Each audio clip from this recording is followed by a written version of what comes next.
Hi there, welcome to Kneppy Invest and welcome to my weekly technical and portfolio update where I look at the performance of my three portfolios and compare it to some benchmarks, doing something a little bit different. So in the past, what I would do is go to my share site page and just show you the performance of my three portfolios compared to the benchmark for each of those portfolios. But I've put all that information into the one page. Not only have I put all that information into the one page, I can actually add some extra information here and look at different time frames. So the performance of these portfolios versus the benchmark have been since the financial year or start of the financial year. But I've also included the performance of all three portfolios and the three benchmarks in the past 3 months and also the past month. As we go later into the year, I could also add another time frame. So look at the start of financial year, 6 months, 3 months, and 1 month. I'm going to stop it at 1 month, not look at the 1 week performance because there would be way more noise when you look at 1 week performance, even 1 day performance. So no point doing that. So what I've done here is include the performance of my three portfolios and the three benchmarks, which is the NDQ. I'm pretty sure that's the BetaShares NASDAQ 100 ETF, XSO, which is the ASX Small Cap Ordinaries, and the STW, which is an ASX 100 ETF. Now, what is interesting, and what I've also done here is I've shaded the best performing out of the six in red and the worst performing out of the six in purple during the different time frames. For instance, since the start of the financial year, the best performing out of these six is my technical portfolio, up 26.2%. And the worst performing is the XSO, only up 3.5%. So wide range of performances here. Second best performing out of these six is my small cap portfolio, up 17.9%. So you can compare the small cap portfolio to the XSO, and there is significant difference there. So how I invest in small cap land is completely different than the makeup of the XSO. The third best performing since the start of financial year is the NDQ, up 10.7%. Then we have the quality portfolio, then the STW, and then of course XSO coming in last position. But what is really interesting when you look at the 3 month and 1 month information, still the best performing portfolio, best performing out of these six is the technical portfolio. So perhaps I should just become a technical trader because I'm doing really well using that strategy, up 14.8% in the last 3 months, up 6% in the last 1 month. However, in the last 3 months, the small cap portfolio is catching up. Not that far behind the technical performance, up 12% in the last 3 months and 5.6% in the last 1 month. But the really interesting thing here is when we look at the benchmarks and the portfolios, the worst performing in the last 3 months and the last month is the NDQ, only up 4.2% in the last 3 months, only up 0.3% in the last month. Now, I get all this information from ShareSite. I have no reason to think ShareSite information is wrong, but yet I had to check whether this information is wrong because NDQ only up 0.3% just sounded wrong, but it's not wrong. And the reason it's not wrong is because the previous high was almost 1 month ago. So the NDQ went up to high, reached its high in the middle of December, and then pulled back, and now is going up again. And then 3 months ago was a previous high to that. So we're just comparing high, or the NDQ right now, to its last 2 highs. So it's just a timing issue. And that can be a problem when you look at the performance of any asset class and you want to manipulate the performance of that asset class. You can actually manipulate the timing. You can go back to when that asset class was at a recent high and say, well, look at the performance of that asset class during this period of time. It's only up 1%. Or on the flip side, if you want to exaggerate the returns of this particular asset class, you can go when this asset class was at its bottom of its trading range or whatever and say, look, this asset class, gold, has done really well since 2016. Iron ore has done extremely well since 2016. Why would you not be an investor in iron ore? It's all about timing. I could even argue, for instance, this is a pretty good argument. Why would you invest in Australian stocks? Because if you go back to 2018, the XGO was about 7,500. Now it's about 7,500. So in about 16 years, the Australian markets have gone absolutely nowhere. But we are comparing when it reached its all-time high back in 2007 or 8 to right now, and that might be a little bit unfair. Anyway, hopefully that's all makes sense. It's all about timing issues, why the NDQ has been the worst performing out of these six during the last 3 months and the last month. Okay, that's all I'm going to talk about when it comes to my portfolio performance. Now we're going to get into the technical update. But before, and in fact, I'll just show you NDQ, just to see that I'm not talking out of my bottom. So this, if you look at this, it looks like, how is the NDQ only up 0.3%? So the last trading day, the NDQ closed at $37.90. So this is what I'm using as a benchmark. So the NDQ, which is the beta shares NASDAQ ETF. I'm pretty sure it's the 100, NASDAQ 100. So it closed at $37.97. This was on the January the 12th. If we go back 1 month ago, the NDQ actually closed at $37.89. So we're talking about from $37.89 to $37.97, and that's why it's only up 0.3% in the last month. And then previously that, 3 months ago, we go back to October. Here it is, October. The NDQ was 36.24. So it hasn't. That's the last high. So you can see highs. There was a high also start of September, the high middle of October, and the most recent high was in the middle of December. In fact, that high was around the 13th, 12th to 14th of December. So again, that's why the NDQ has underperformed in the last month and 3 months. It's just about timing. And again, let's have a look at the XJO. So the XJO, in fact, I should go to my technical watch list. So let's go back and look at the monthly.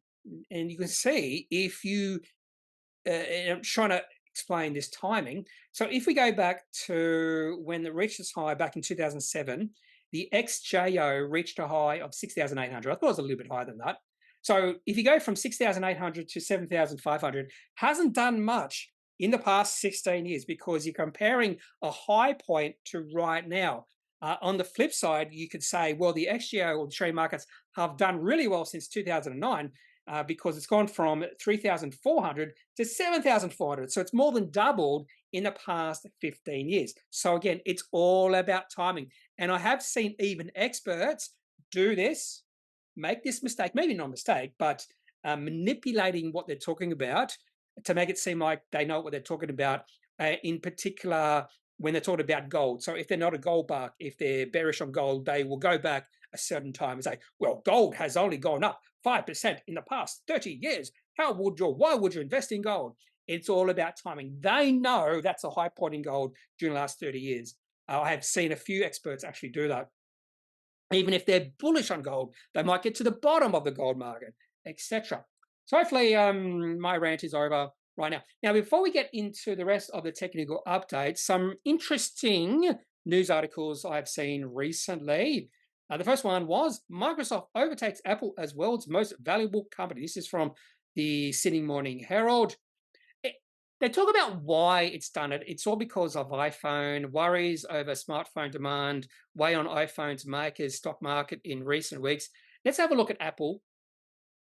So you might think Apple's share price has absolutely tanked. It hasn't. So this is Apple's share price. This is we'll go to the daily. It hasn't tanked. It hasn't done anything.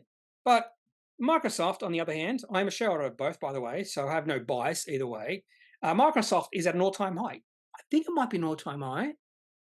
Yeah, Microsoft is at an all-time high.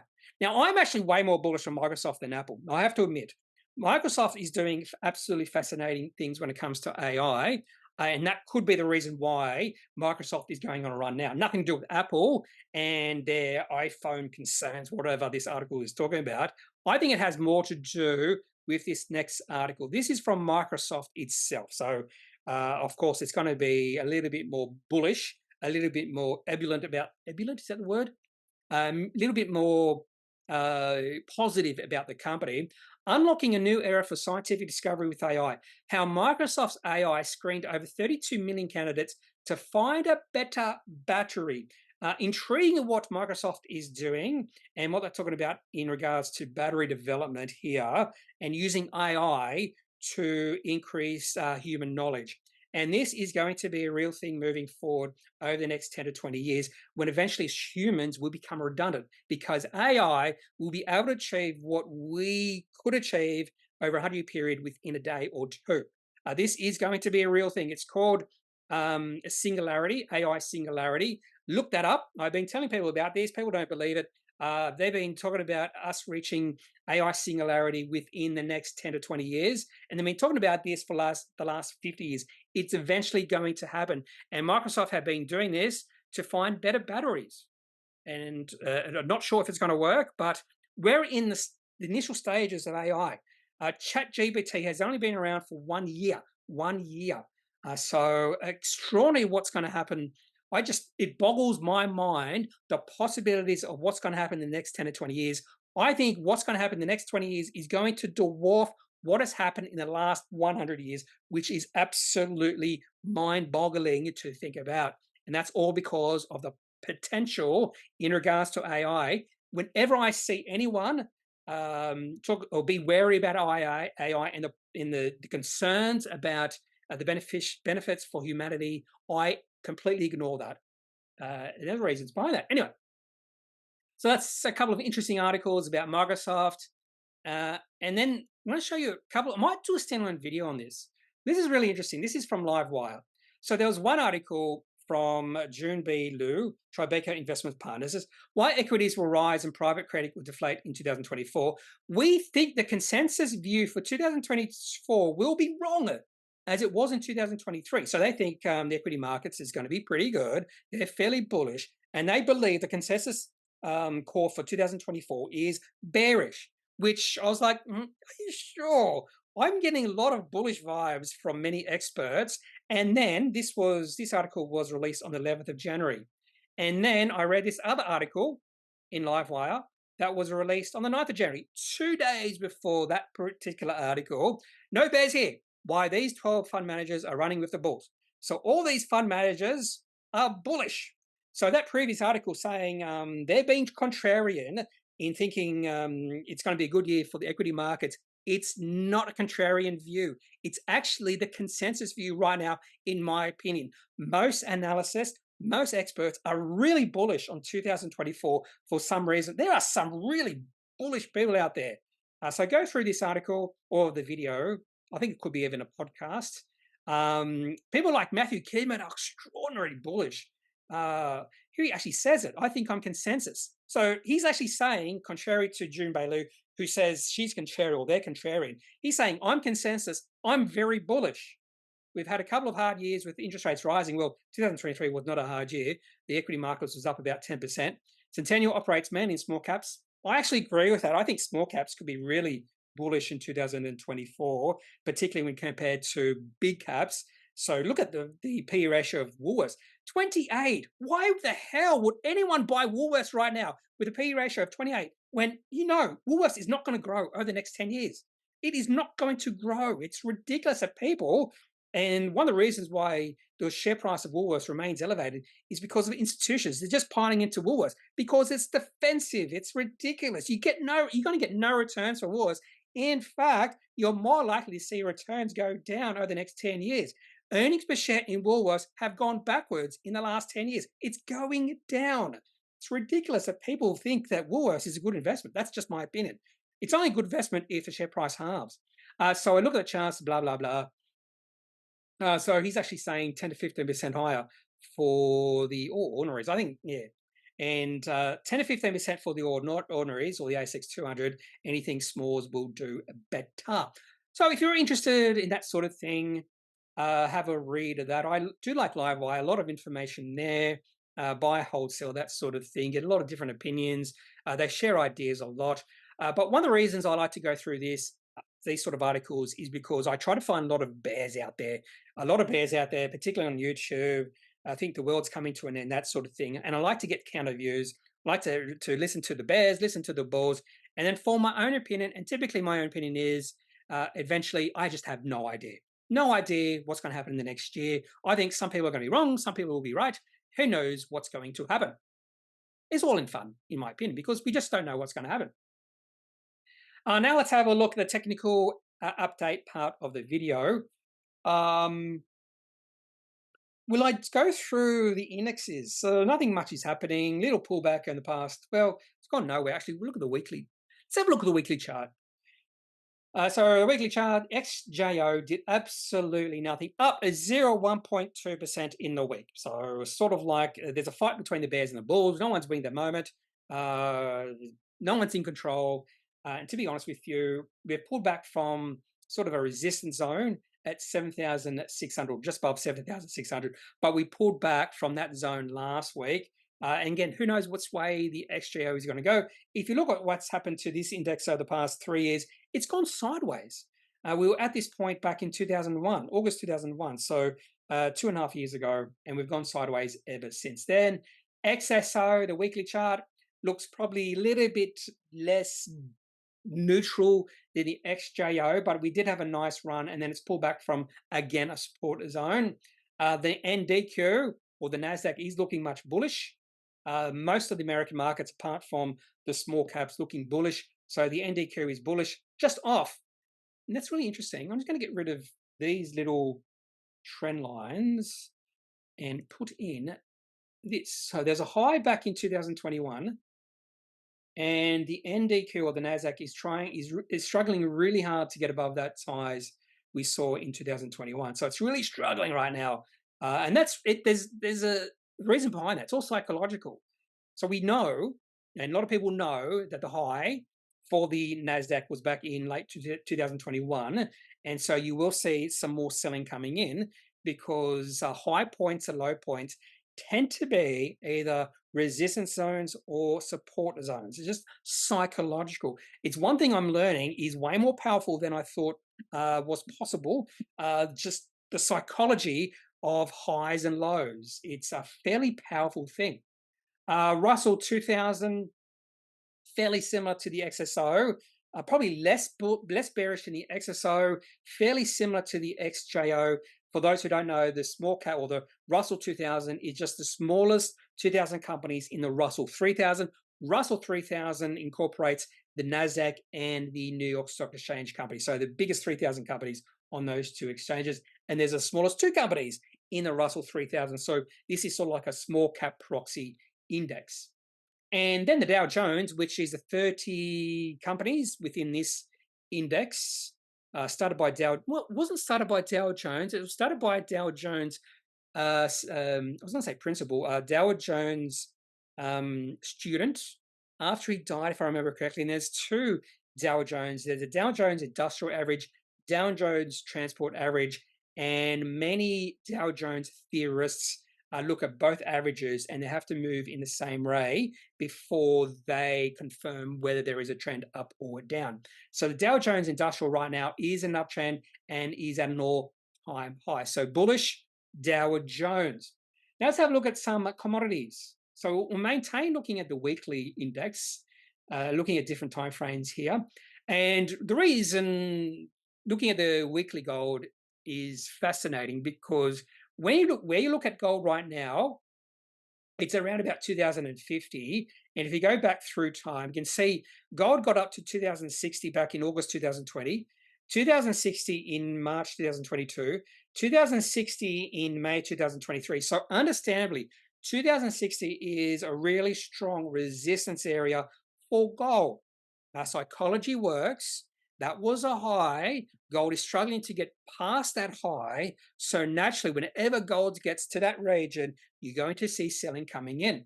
And we have seen gold just straddle right on 2060 over the past 5 or 6 weeks. Look at that. It's struggling to get above it. And whenever it gets above it, we see some selling coming in and it falls below. I think eventually all this extra supply of selling coming on will eventually be washed out if we continue to remain at these levels, and then eventually gold will go higher. I've seen this a lot with individual company shares.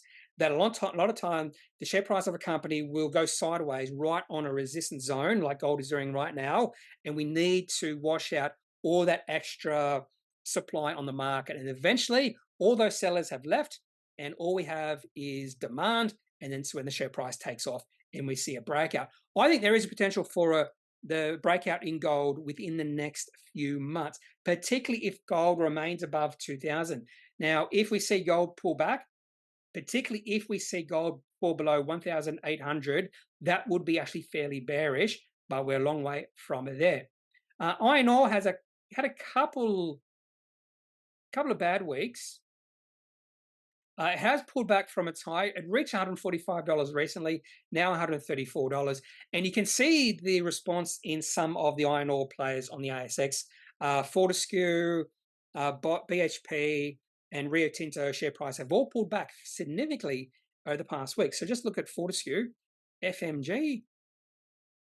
Yeah, Fortescue share price has gone from $29 back to $27.37.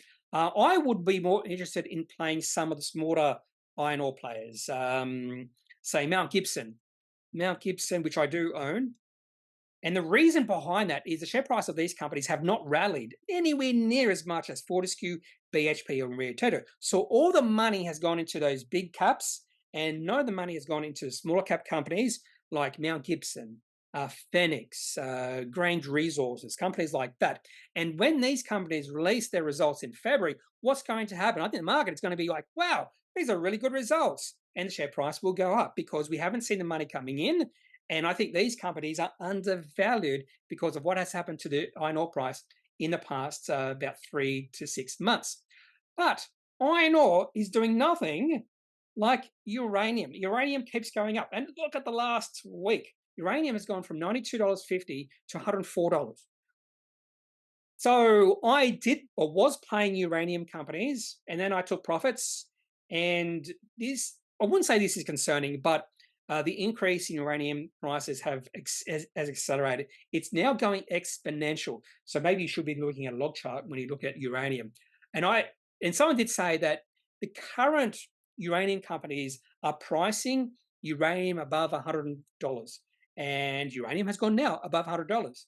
So if uranium prices keep on going up, some of the uranium companies probably are looking cheap right now. So Boss Energy, Paladin, those are the companies I'll be more interested in, just because Paladin and Boss Energy, those companies are very close to production. But we should see added supply onto the market, you would think, because of BHP's Olympic Dam and that sort of thing. I'm pretty sure they could go to production fairly quickly. I could be wrong on that.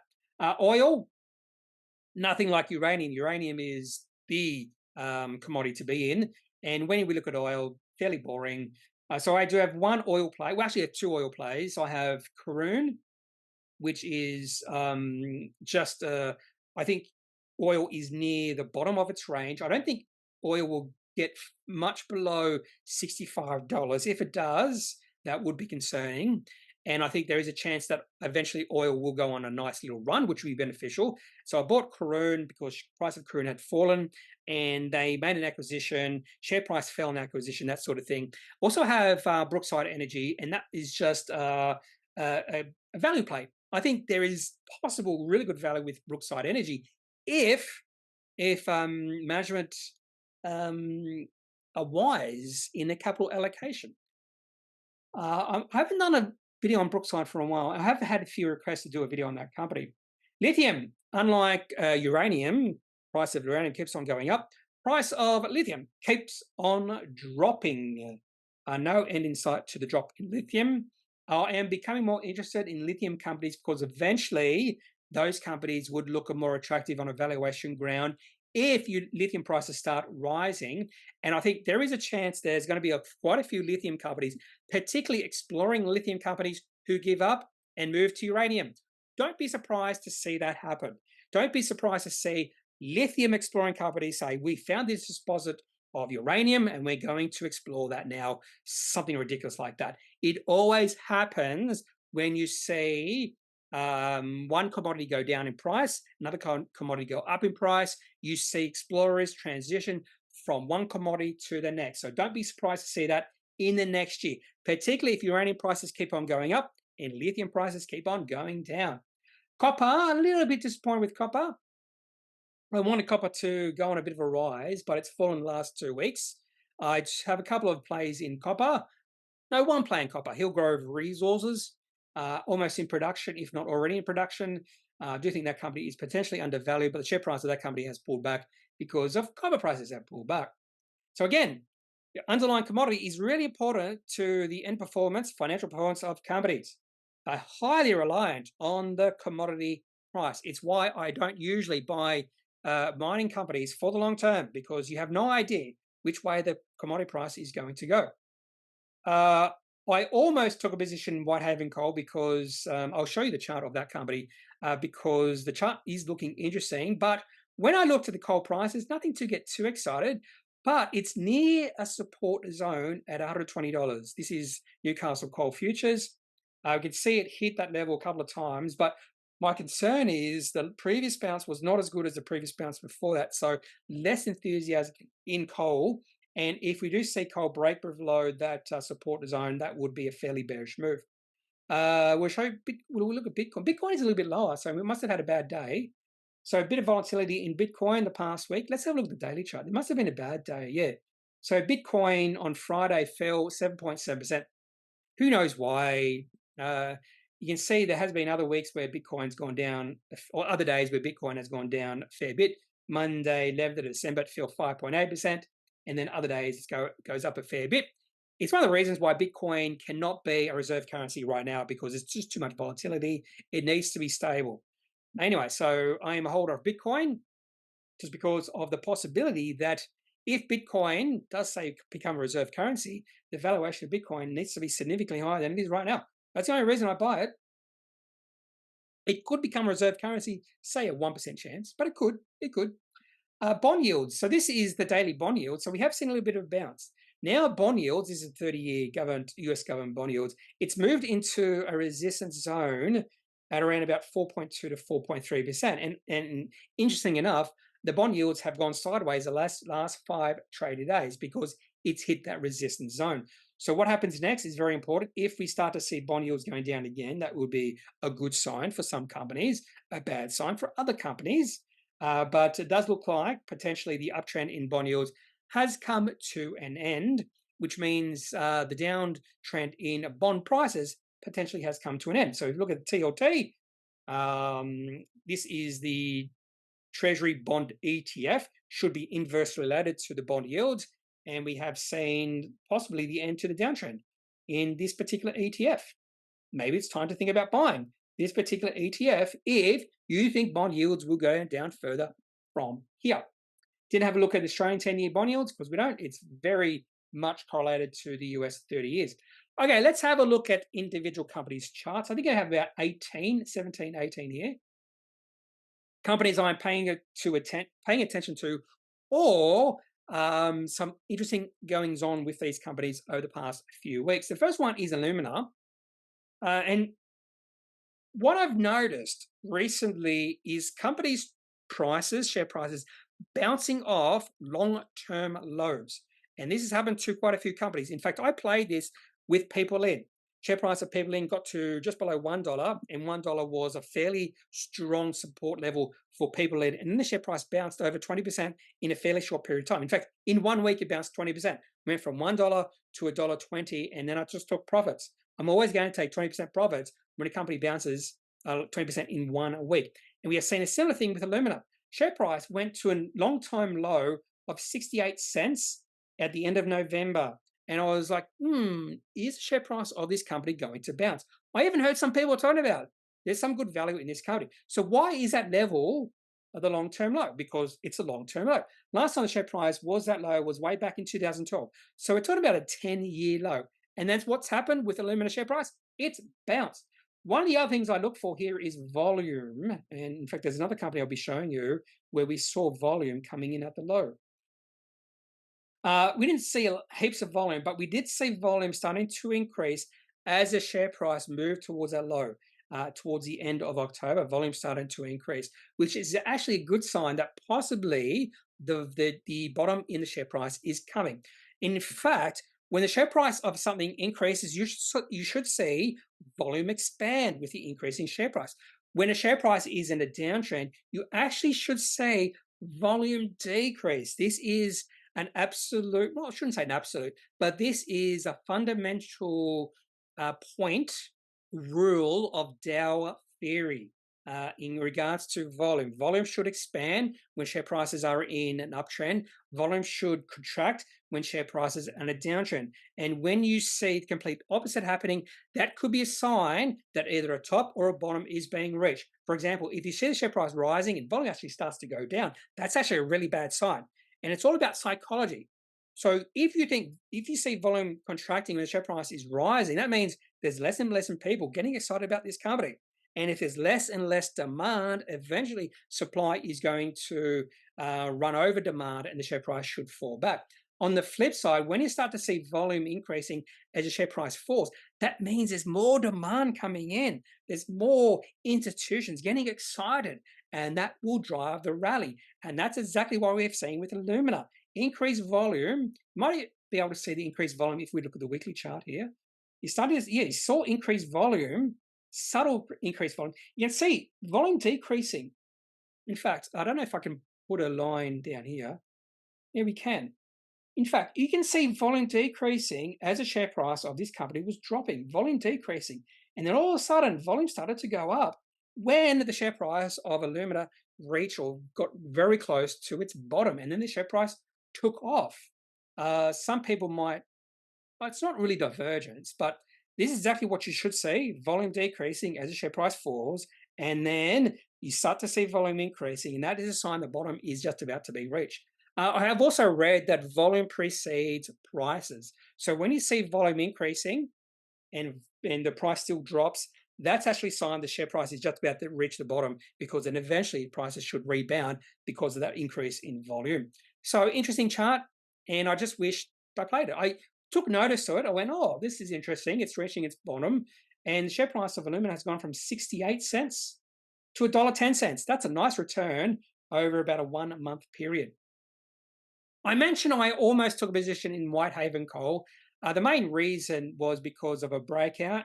You can see share price reached about $7.80 back in October, then pulled back. And then on the 4th of January, share price went above 780 and rallied nicely over about the next 5 trading days. In the last 2 trading days, it has pulled back.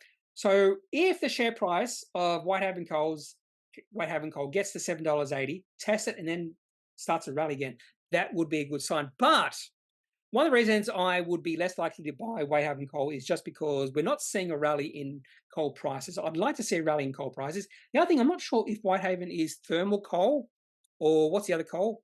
There's 2 coals, thermal coal and the other coal. So I'm not sure which one Whitehaven Coal mines. So maybe it's 50-50, I don't know. So I don't know this company well enough.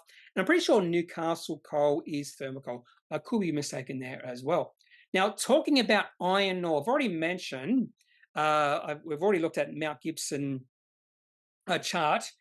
Grange Resources is another chart. And when you compare the valuation of Grange Resources to Fortescue, BHP, Rio Tinto, why is anyone buying those companies when you can buy Grange Resources for a much better value? So Grange Resources right now has a P ratio of 4.9, dividend yield of 8.5. Now, potentially there is something else going on with this company. Now, potentially the future is less bright for this company. Potentially even people don't like the management of Grange Resources. But just have a look at the Fortescue. Just look at just comparing PE ratios, that sort of thing. So the PE ratio of Fortescue is 11.7, dividend yield 6.4. And if you look at that rally in the share price, but compare that to Grange Resources, nothing. There's been no interest in Grange Resources at all. No rally in the share price. In fact, Grange Resources share price is still in a downtrend. So either there's something else going on with this company, negative, or the market is completely missing this story. I don't know which one is which.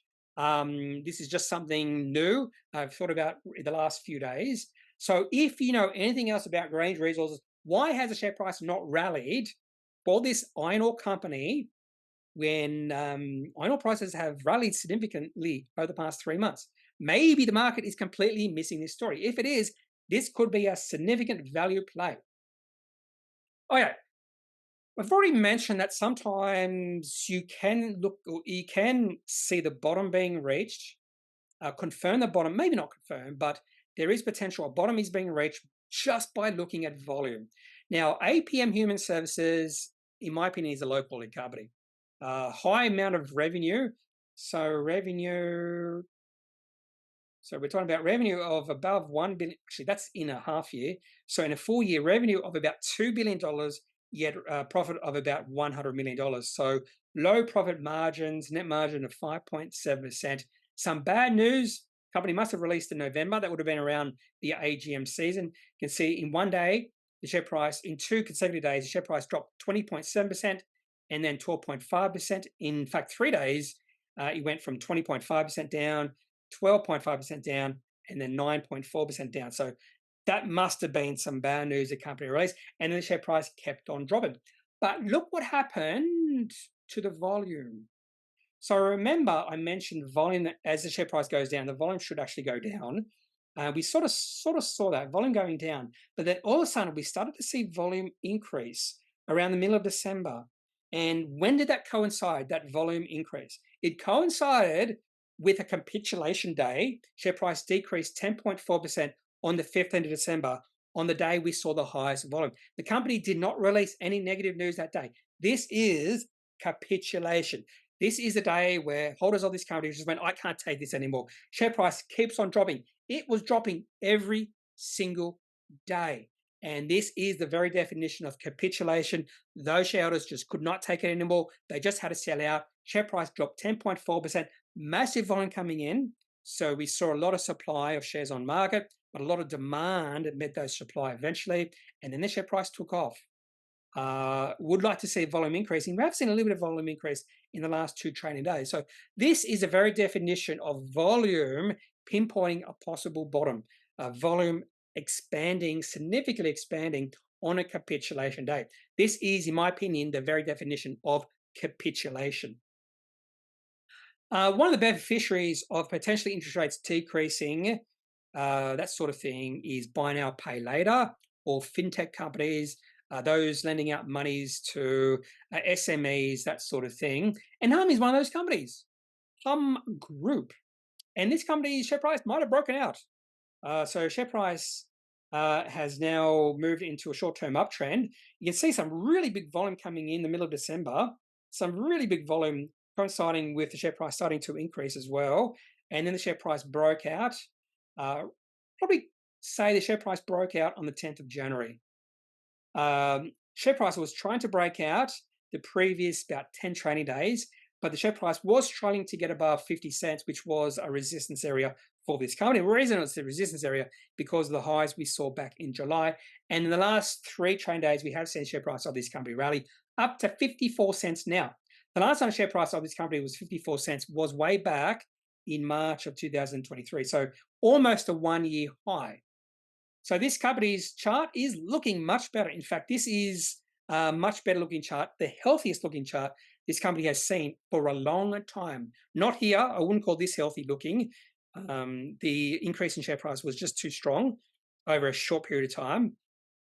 It was too exaggerated, still in the downtrend. So this is the best this chart has looked, or this company's chart has looked, since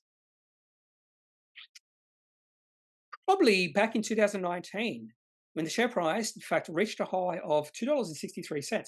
More than likely, at that point in time, this company was known as Flexi Group. Changed its name from Flexi Group to Humm Group a few years ago. Focus on buy now, pay later, that sort of thing. Share price has been in a downtrend for a long time, and possibly, just possibly, this is the end of the downtrend. Probably like a little bit more confirmation, some good volume coming in, and really interesting because when you compare Humm to Zip, Zip's gone complete opposite direction the last few trading days. It's actually gone down. So we've seen complete opposite reaction in Zip. So maybe this is just a little bit of a correction and then the volume will start to increase. Now, one of the things you like to see is when the volume goes down, like we are seeing, when the share price goes down like Zip, you like to see the volume really go down, because if the volume really goes down, that means there's less selling coming in. And typically, in that sort of correction, when the share price starts to go up, you want to see volume really expand as well. So if the share price rallies from here for Zip, you really want to see volume expand too. Another company in the space is Latitude. I don't know a lot, or Liberty Financial. I get a mix up between Latitude and Liberty. I think Latitude is the buy now, or they have buy now, pay later. I don't remember what Liberty is doing. Engages in financial services industry. I knew that, but which offers lending, finance, and insurance brokering, receivable services, consumer insurance, underwriting, real estate. Okay, so yeah, Latitude is the buy now, pay later, and other stuff. But the main reason I want to show you Liberty is it's in this sort of financial area, and I am starting to see a lot of financial companies share price rallying, breaking out, that sort of thing. And this is another potential breakout. Liberty Financial Group. So resistance area at around about $4.20. And you can just see share price struggling. So it got to $4.20 on the 4th of December and then pulled back and was just below 420 for about a month. And then all of a sudden, on the 8th of January, share price broke out, and then look at the share price rally. Now, I'd like to see some good volume, but it's really hard to see the volume because there was one spike in volume on the 21st of November. More than likely, that was a cross trade after trading had finished for the day, that sort of thing. If you just get rid of that volume day, we haven't seen high volume coming in the last few days, which is probably the most concerning thing. I probably would like to see volume expand when the share price breaks out. But in saying that, the last time the share price was this high for Liberty Financial is over 1 year ago. So we are at a 1 year high for Liberty Financial. Let's have a look at the weekly chart for this company.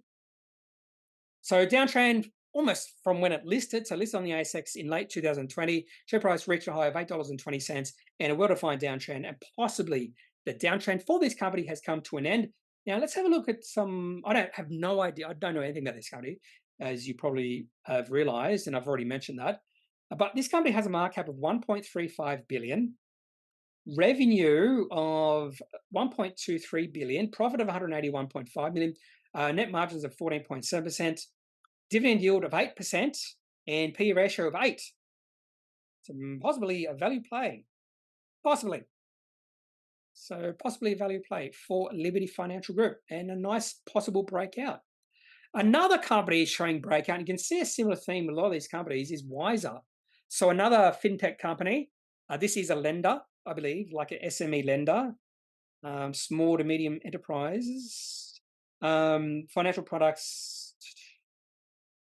Founded in May 2, 1966. Okay, so I'm pretty sure this company would lend to smaller companies. And look at this chart, a beautiful chart. And I think this could be a breakout. So we saw massive volume coming in on the 20th of December. Share price on that day increased 52.7%. There might have been some news on that day. And then the share price in the next 4 trading days went sideways. And then another bounce in consecutive days, up 25% on the 28th. And then up 20% on the 29th. And share price has gone sideways. You could even say that's sort of like a pennant sort of thing.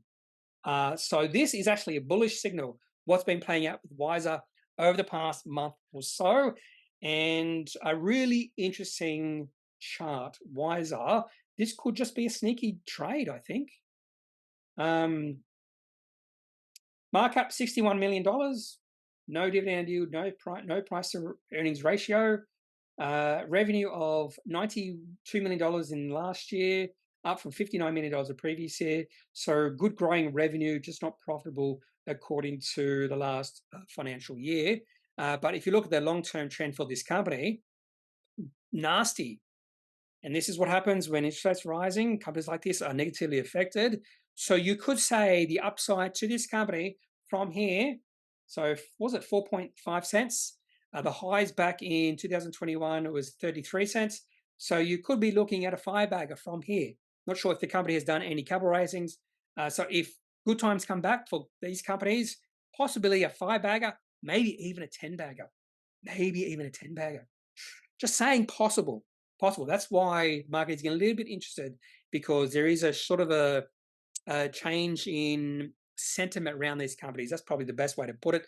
Change in sentiment. because of the possibility of decreasing interest rates, and these companies who have been negatively affected in terms of the charts, share prices in the past 2 years might be really positively affected in the next few years, particularly if we see 8 rate cuts by the Fed and the Reserve Bank in Australia. So a few more companies to get through. Lynas. Okay, Lynas. This is interesting. I think there could be some value even at the current share price. Market cap $5.9 billion. I won't look at the price earnings ratio. Now, the reason I've put this company into this video is because just look at the chart. So $6, a round number. Round numbers tend to be favored by investors for resistance and support zones because for some reason investors love round numbers. I don't know why. So for instance, when a lot of investors put trades in, they say, I want to buy this company for $1 or $2. I don't do that. I usually say $1.02, $1.01, 88 cents, 95 cents. I never put in round numbers. I don't know why. That's just me, but a lot of investors just love round numbers. And that's why round numbers tend to be support or resistance areas for companies. And for Lynas, $6 is a pretty strong support level for this company. And the share price of Lynas right now is $6.39. Now, in saying that, so look at the bounces we have seen. The share price reaches $6. So this bounce in June 2023, share price reached a high of $7.90. And then the next high was $7.50. The next high was $7.20. Next high, $7.20. So each successive high is lower than the previous one. That means the excitement in this company is becoming less and less. And this is like sort of like a triangle. So if you do sort of like this, fairly crude. Not sure what it is it a descending triangle?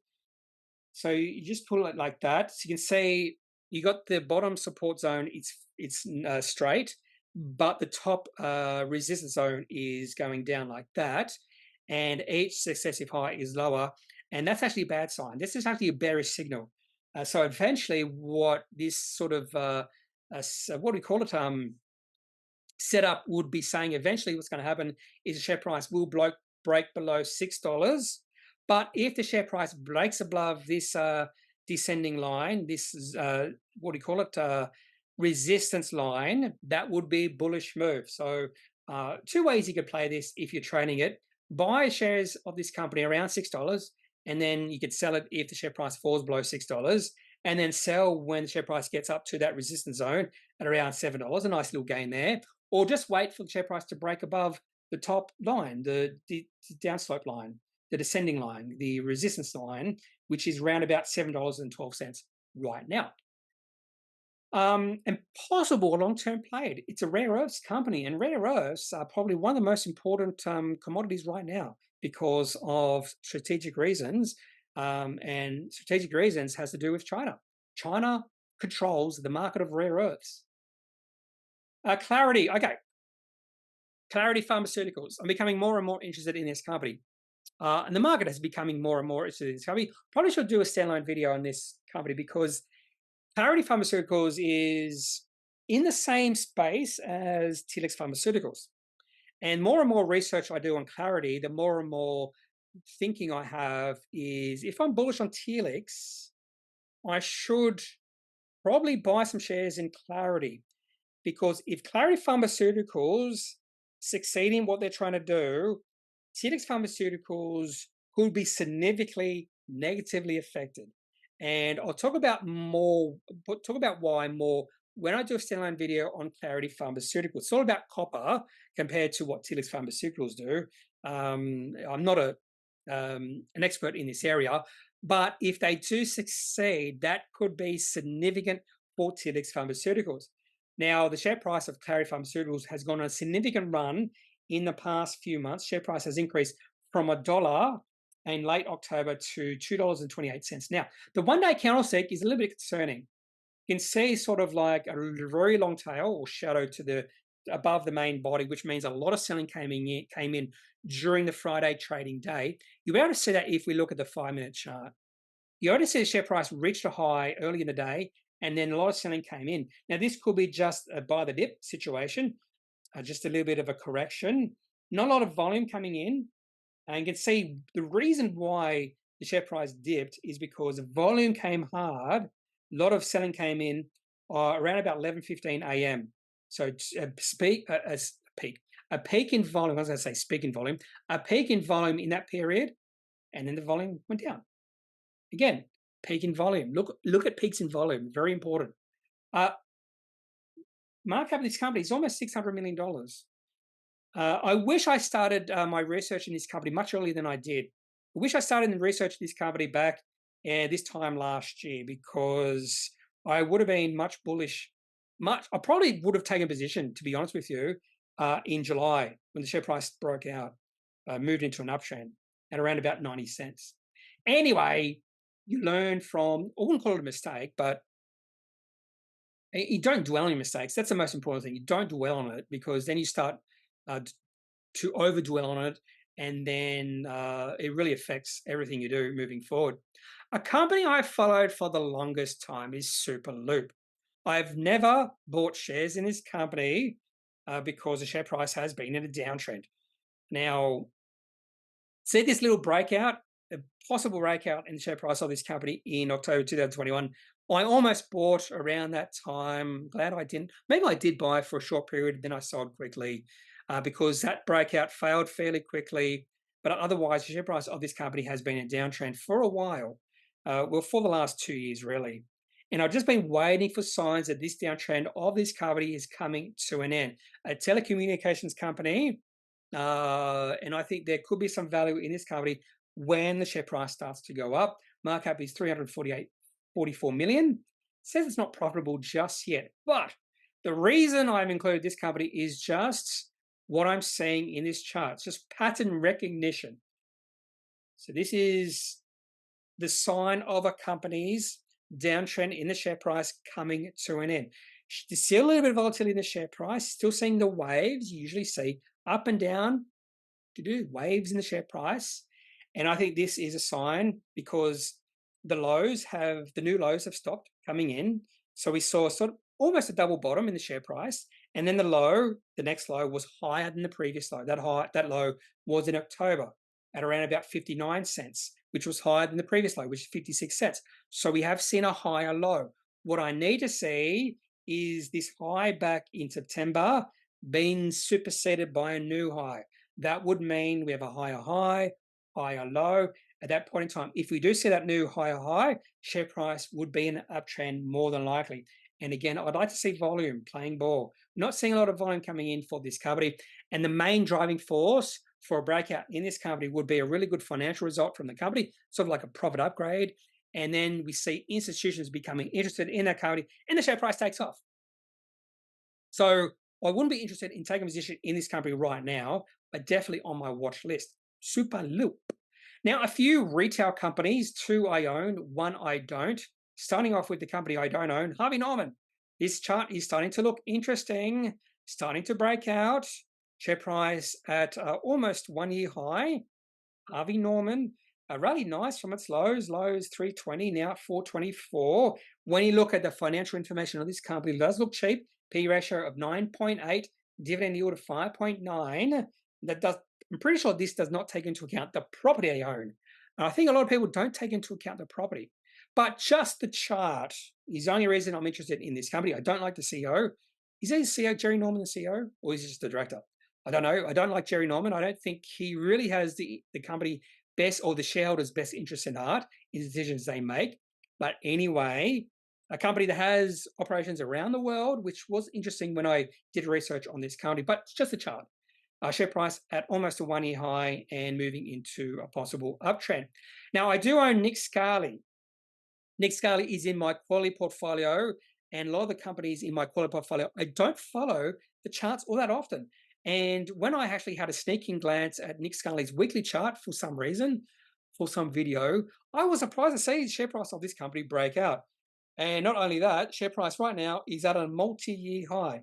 The last time Scali's share price was this high was back in March 2022. So almost a 2-year high in Scali. P ratio 10.3. Dividend yield 5.8. Still looks cheap, And I think the market got this company wrong. They thought no one would buy furniture anymore because we all bought it back in 2020 and 2021. And I think eventually, I think now the market has realized they have made a mistake. And nice breakout in Nick Scali's share price. And I am not heartbroken to see this breakout. And possible, I could have actually traded this with this breakout. That's one thing, or one reason I probably should follow some of the companies I do own in my quality portfolio a little bit more closely to trade them. And when if I do trade companies like Nick Scali, and any profit I make, I won't bank in the whole profit. What I'll do is I transfer the profit as shares into my quality portfolio. That's a really good way to increase your shareholdings in quality companies by trading them, successfully trading them. And finally, JB Hi-Fi in this list of retail companies. And again, JB Hi-Fi is in my high quality portfolio. And I wouldn't say I'm nervous about this chart, but why has the share price of this company accelerated? Share price of JB Hi-Fi has gone from $48 start of December to $57 or even $58. So share price of this company has increased almost 25% in the past month. Not only that, I would almost say this is an all-time high for JB Hi-Fi. Yes, all-time high for JB Hi-Fi. Now, I probably would say JB Hi-Fi is one of the highest quality retail companies on the ASX. I'm not sure if I probably have told this story before. P/E ratio 11.9, dividend yield 5.4. I bought JB Hi-Fi. We look at the weekly chart. Way back in 2000, here it is. You can see it. This little dip. You can see this little dip in share price in 2012. So at this point in time, JB Hi-Fi was the most shorted company on the ASX, all because of Amazon. My God, Amazon is going to destroy JB Hi-Fi. Why would you buy this? I'm going to short it and make a mozza. Those shorters were destroyed because the share price went on a rally. JB Hi-Fi was not destroyed by Amazon. In fact, JB Hi-Fi has grown significantly since 2012. And I still remember buying JB Hi-Fi at around, was it $8 or $9? And thinking, yeah, this could be a nice little play, and getting a little bit nervous because it was the most shorted company on the ASX. Yes, the most shorted company on the ASX. And people were telling me, experts were telling me, don't buy the most shorted company on the ASX. The market knows something you don't know. And then I sold JB Hi-Fi when it doubled. So I sold it probably in 2015, 16. Why did I not just keep shares in the company? Why not? That was a mistake I made back 10 to 15 years ago, selling quality companies just because I had made a little bit of profit. And I was thinking maybe I should take profits in JB Hi-Fi right now because of the rally in the share price. And the thinking would be, if you see a decrease in share price, buy back in. Some would say investors rarely do that, but I don't have that problem of buying back in companies I've sold at. I have not had that problem at all. So that is not something I'm going to talk about. But anyway, interesting rally in JB Hi-Fi's share price. In fact, the share price rallied almost 10% in the past week. I actually did learn about the history of JB Hi-Fi. JB is the initials of the guy who started this company back in the 1960s, like John Brown, something like that. Probably totally messed up his name. John Brown was a guy in the 1850s in United States. He was what do you call it? The people against slavery, an it wasn't anti-abolitionist. An anti-abolitionist would be someone who's against abolitionists. He was an abolitionist who was quite violent, and I'm pretty sure he killed some people, and I'm pretty sure he was executed.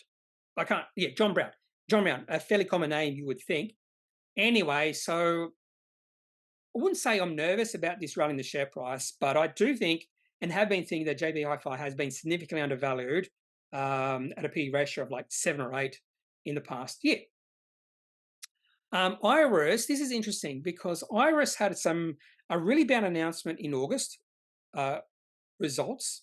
Share price went all the way down to $5, and then they released a profit upgrade or something in November, and the share price rallied. But what's most important has what been happening to the share price after that rally in the share price. Share price is going sideways. So all the selling has come to an end.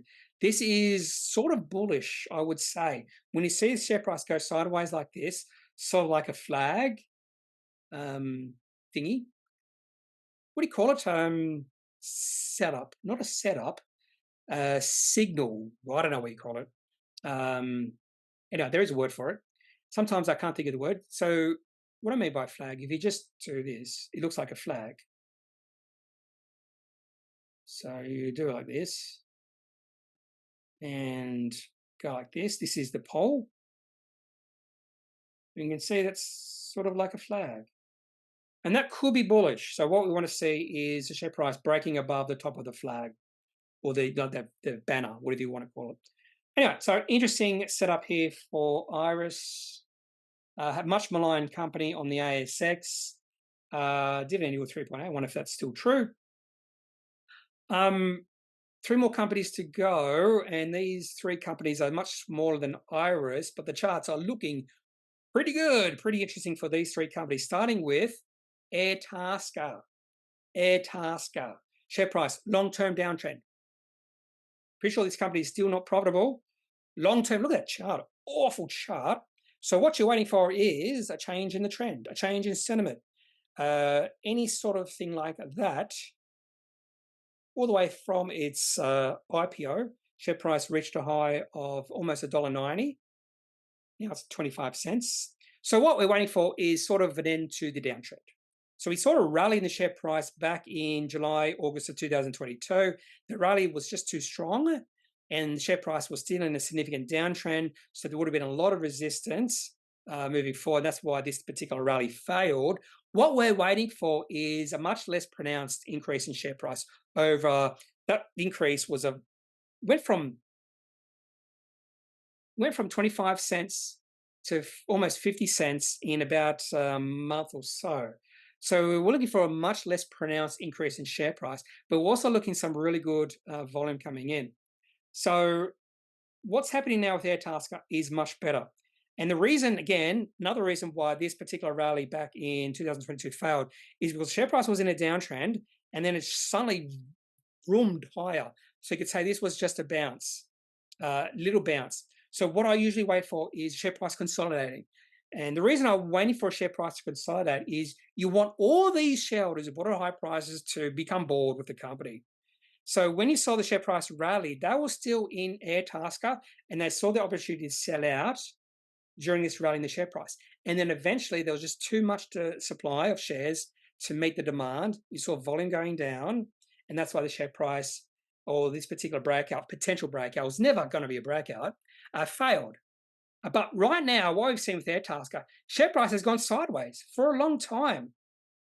And all those shareholders who bought at high prices in the past have become bored and they've sold out because of consolidation period. We also saw a decrease in volume, which is a good sign again. So less interest in this company, less selling of shares in this company, and those who are holding more than likely at the start of 2024 will be those shareholders who are probably more bullish on the future of this company. So those who are selling out will be less bullish. They just bought in because they thought the share price was a good value because it reached a high of almost $2 when it IPO'd and the share price is now 30 cents. There must be great value in this company. That's not how it works. Anyway, so when you see the share price consolidate over a period of time, what you want to see is a breakout, share price rallying on good volume, preferably on a really good financial announcement from the company. Not sure if Airtasker released any financial statement, but we have seen the rally and we have seen the breakout. So ideally, what you want to see is a share price breaking above there. So that's about 21 cents. And we definitely have seen that in the last 2 trading days. Share price has rallied significantly.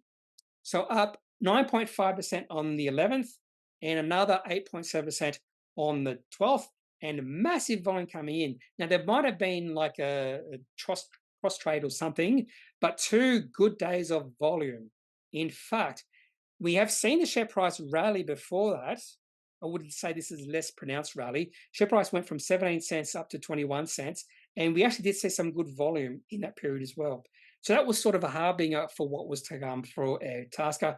And the last time the share price was this high was back in March of last year. So not quite a 1-year high, but definitely this is looking like a potential breakout.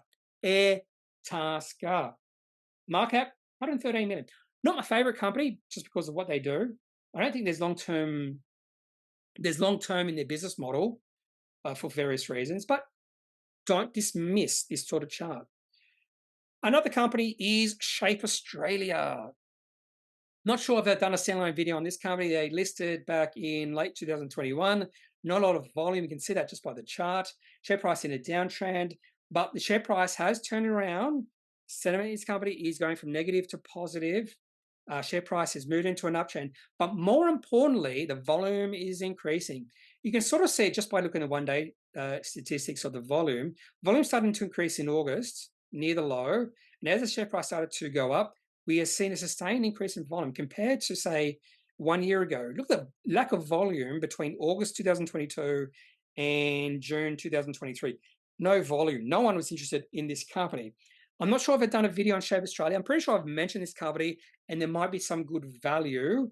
And the markup cap of this company is 151.9 million, dividend yield 6.3%, price earnings ratio of 14.4. And I have used this strategy before in other companies that I'm still holding. Doug is a perfect example.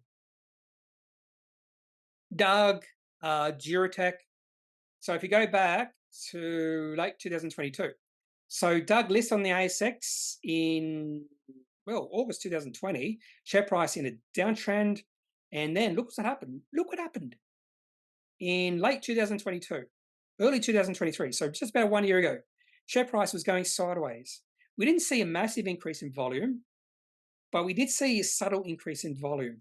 We saw a definite increase in volume near the bottoms in May, June of 2022. But then share price broke out at around about 60 cents. And we started to see increase in volume as the share price moved into an uptrend. And look at that. Beautiful uptrend for Doug Technology. Another one was Duratec. Almost similar play, this one. Not saying Shape Australia is going to do exactly the same, but Duratec listed on the ASX, share price decreased, and then eventually in late 2022, share price broke out. You can see sentiment shifting, share price moved into an uptrend, and the breakout was at around about 47 cents. I took a position in this company around 50, I forget exactly where, 50 cents or so, but just look at the volume starting to increase just around the time it broke out. Very low volume, some spikes in volume, but very low volume during this period here. If you can see my mouse here, and the volume increased, and you can see increasing volume as the company moved to an uptrend. That's exactly what you want to see. Expanding volume as your share price goes higher. And the share price has just come off an all-time high. So again, Shape Australia, possible similar chart in those other two companies. Possible play here. And finally, Compumedics. I have done a standalone video on this company, short video that I will be releasing over the next few days. And this is on the back of two announcements the company has released. First one was on December the 4th. Second one was on January 11. And the share price of this company has completely taken off. I probably would have preferred high volume coming in the last two trading days. But I'm probably being unfair because I'm comparing it to the volume on the 4th of December. So look out for the standalone video. If you are watching this video on the 14th or the 15th of January, I might not have released this video yet on Compumedics, but definitely a potential breakout. I would like to see the share price pull back to 32 cents. Might not, because some good volume coming in, and possibly we'll see share price just go sideways. And the last time the share price was this high for Compumedics was in start of 2022. So we're talking about a 2-year high for Compumedics share price. So have a look out for that standalone video. And that's the last company I'll be featuring in this video today. If you have any questions about any companies I've mentioned in today's video, just leave those questions in the comment section of this video. Otherwise, I'm not a financial advisor. If you do need financial advice, make sure you seek out someone who's qualified and can speak to your own financial needs. That's it for this video. Have a good day. Bye.